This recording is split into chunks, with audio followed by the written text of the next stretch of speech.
l'esprit devait être avec sa parole. L'esprit et la parole sont un. Que le Seigneur vous bénisse. L'esprit et la parole sont un. L'esprit, la parole sont un commun. Mais l'esprit est Dieu. Dieu est esprit. Mais l'esprit a la parole. Dieu parle. Et aujourd'hui, l'unique façon d'avoir Dieu, c'est dans sa parole. Et l'unique façon de voir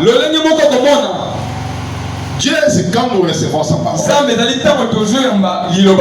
Cela, tout est lié dans la parole. Nous avons parlé depuis mercredi. Nous avons dit Dieu nous a donné la foi. C'est ce que Frère Branham nous a dit. La foi, c'est la clé. Et Jésus est la porte pour entrer dans la maison. Branham dit un homme qui est en Christ, il est en train de marcher dans les galeries de toute bénédiction. Jésus est cette porte-là. Si vous voulez entrer, vous devez avoir la clé. Et cette clé, pour que ça aille, il y a les engrenages. Et ces engrenages n'est rien d'autre que les Écritures. Que le Seigneur vous bénisse. Quand vous prenez ta foi comme clé, tu prends l'engrenage comme une écriture. Seigneur, tu as dit ça. Quand tu dis tu as dit ça, c'est-à-dire tu parles à Dieu sa parole.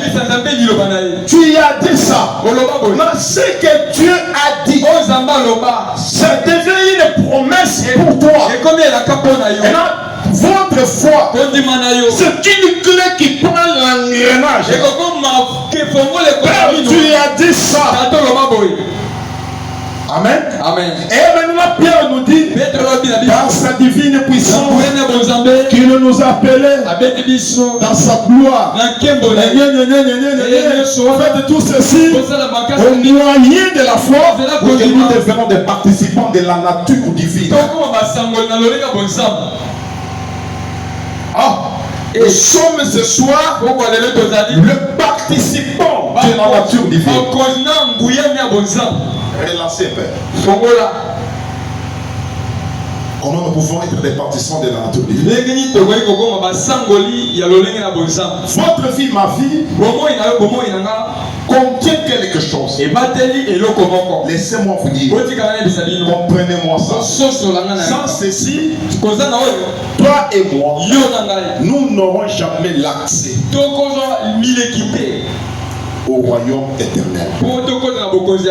Avant d'y entrer dans cette nature divine, Pierre dit, vous avez la foi. Joignez à la foi la vertu. La vertu, c'est quoi? La connaissance, la tempérance. Ce sont des vertus. Le Saint-Esprit a des vertus.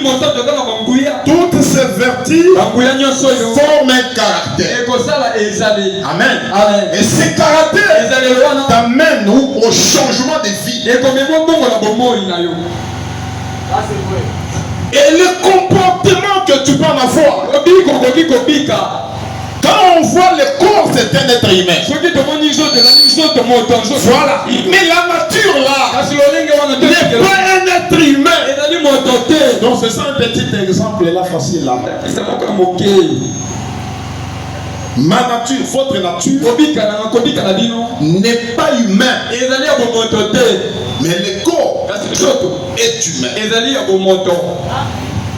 Ma manière de réfléchir n'est pas humain.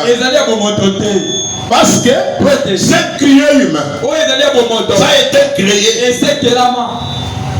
Ce qui est humain, cela avait commencé. Et ça prendra fin. Mais ce qui est divin, ça n'a ni commencement, ça n'a ni fin. Et cela demeure ces choses ici, il a dit quoi? En effet, c'est ainsi que tu auras l'entrée dans le royaume éternel. Vous comprenez, c'est un royaume éternel. Mais ça, ce n'est pas le royaume éternel. C'est un royaume passager, tu peux en faire 10 ans. 20 ans. 50 ans. Ce ne sont pas éternels. Oh, les dieux de Branham soient loués à jamais. Amen. Amen. Je voulais vous montrer la grandeur de la foi ce soir.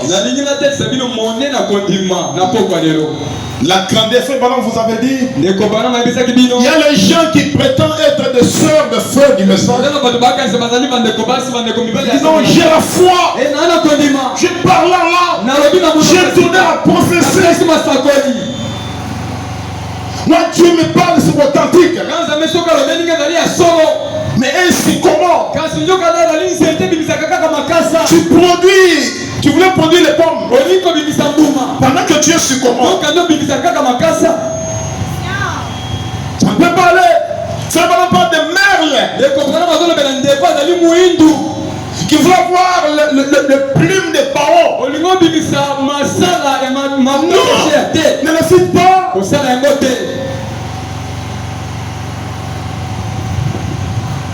Ne le faites pas. Tu es chrétien. Le chrétien doit se marier en tant que des chrétiens. Alors toi tu vas aller annoncer quelqu'un là. Tu viens avec le papa. Voilà. Je vais faire quoi? Il va t'épouser. Oui. Mais tu es un parent ou bien tu es ainsi comment? Voilà. Vous devez avoir l'identification de tout ce que les saints prophètes est en train de faire. Je voulais aller à l'action de la foi plutôt de préparer ce qu'on va parler. Les actions de la foi de quelques gens pour que nous puissions aller vite comme ça. Mais le petit conseil que les prophètes ont dit, c'est comme un ingrédient que je mets dans la prédication. Dans le prédication.